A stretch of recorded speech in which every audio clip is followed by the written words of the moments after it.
The planet Valkyra wasn't kind to strangers. Its twin suns beat down mercilessly on the jagged, rust-red plains, and the air shimmered with heat that could melt steel in minutes. I had landed here as a lowly soldier, part of a peacekeeping delegation sent from Earth. My mission was simple: observe, report, and, if necessary, intervene. But nothing had prepared me for the alien society I was about to walk into. I had been briefed extensively.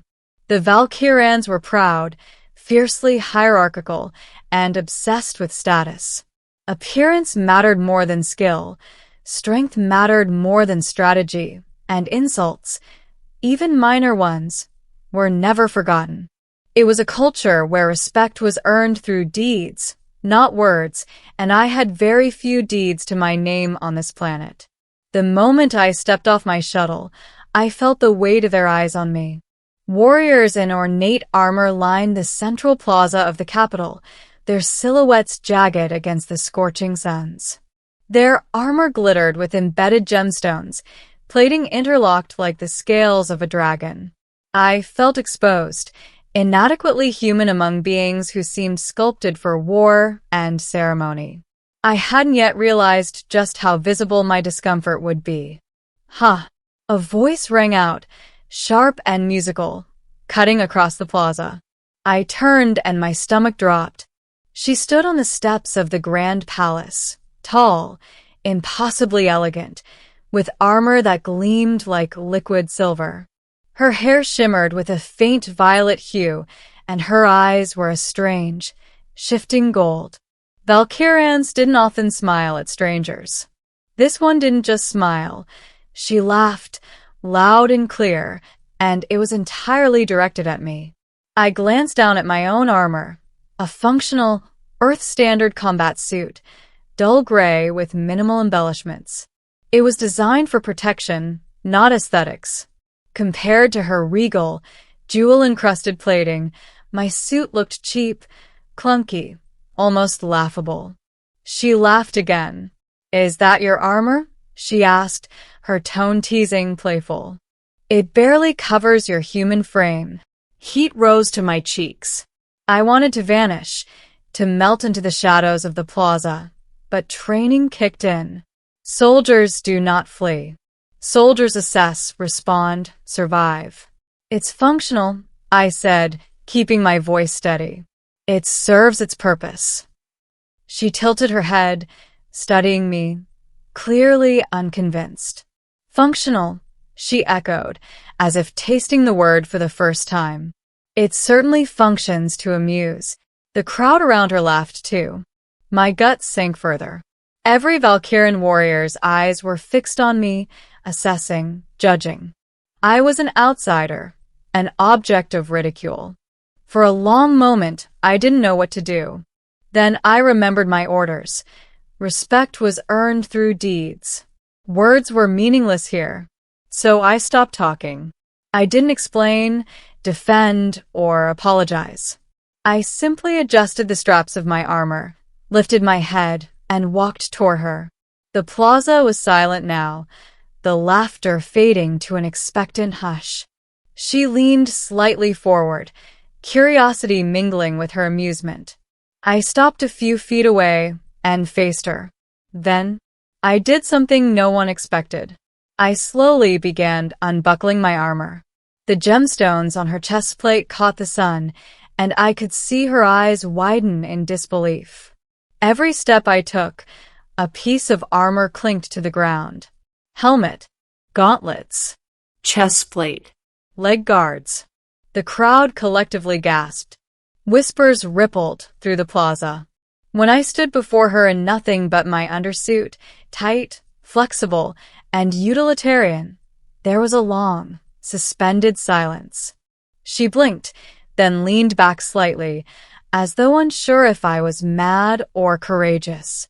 You removed it," she whispered, almost to herself. I nodded once. "I have nothing to prove with armor. Strength, skill, and honor, those speak louder than plating." Her gaze softened, the playful edge in her eyes melting into something more complex. For the first time, the laughter vanished. She studied me not with ridicule, but with curiosity, weighing me against the standards of her world. "You are brave," she said slowly, "or perhaps foolish." But either way, her voice trailed off as she motioned for her attendants to step back. "Come," she commanded. I followed her through the palace gates, the guards parting like water around us. Inside, the architecture was unlike anything I'd imagined. Tall, sweeping halls carved from white stone, inlaid with metals that glimmered like starlight. Massive tapestries depicting Valkyrian warriors and their glorious battles lined the walls. The air smelled faintly metallic, sharp, alive. "Why did you remove it?" she asked, leading me through a series of chambers. Her voice no longer carried mockery. There was a genuine curiosity there, a desire to understand. "I could stand here and argue with your people about the value of armor," I said. "Or I could show them that actions speak louder than words. That strength isn't just about the suit you wear, it's about what you do while wearing it." She paused at a balcony overlooking the central courtyard. Twin suns reflected off the plains below, setting the horizon ablaze in red and gold. She turned toward me, her expression unreadable. "You are unlike any human I've encountered," she said. "Most would flee, cower, or demand respect through force. You simply walked away from it." "I walk away from illusions," I said simply. "Armor is an illusion of power. True power is in choice, in courage, in knowing when to fight and when to stand silent." A silence stretched between us, filled only by the distant hum of the city beyond the palace. Then softly, she laughed again. Not mockingly this time, but genuinely, a warm, rich sound that made the air shimmer. "You intrigue me, human," she said. "Many have tried to impress me with skill, wealth, or conquest. You impress me by doing nothing more than being honest with yourself." I felt my chest tighten. Her words weren't a compliment. They were a challenge, a test, a recognition of something deeper than mere bravery.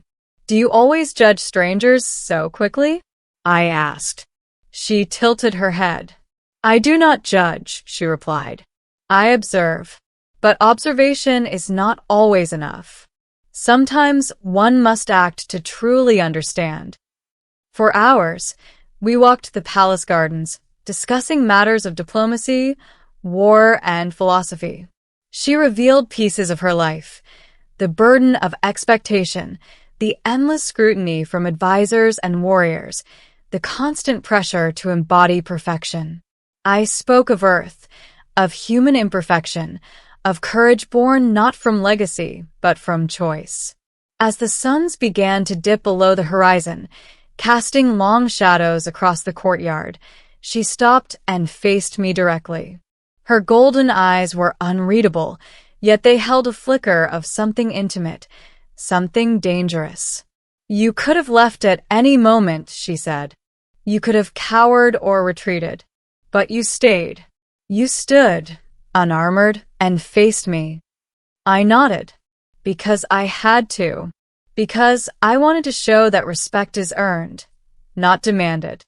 Her expression softened, and for a moment, I thought she might reach for me.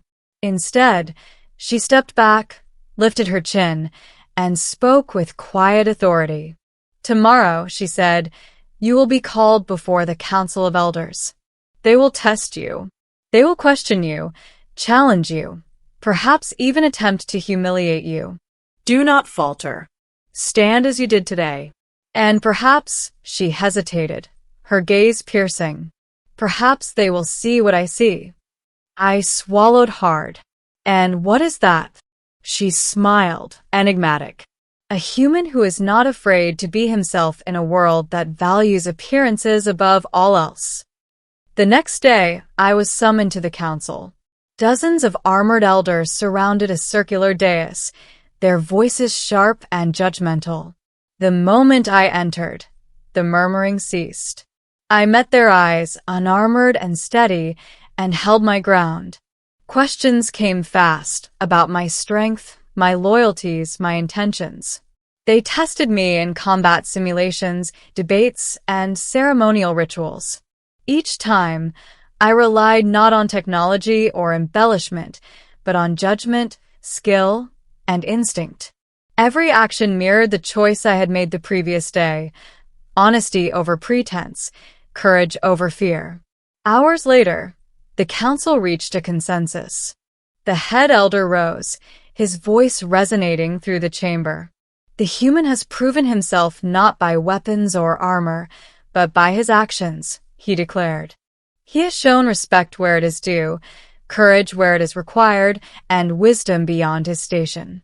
The council recognizes him as worthy of honor among the Valkyrans. A murmur of astonishment swept the chamber. I turned, and she was standing there, golden eyes shining, silver armor gleaming even in the dim light. She nodded once sharply, a signal of approval and, perhaps, of admiration. I had come to Valkyra as a stranger, laughed at, mocked, and underestimated. But I had left not only unbroken but recognized, respected, and strangely connected to the alien who had once mocked my armor. She caught my gaze, and without a word, she extended her hand. I took it. In that moment, under the twin suns and the shadow of towering spires, I realized the truth of her world, and of mine. Respect, courage, and honor were universal, and sometimes, one small act of defiance, one quiet refusal to conform, could echo across stars and kingdoms alike. She smiled. I smiled back.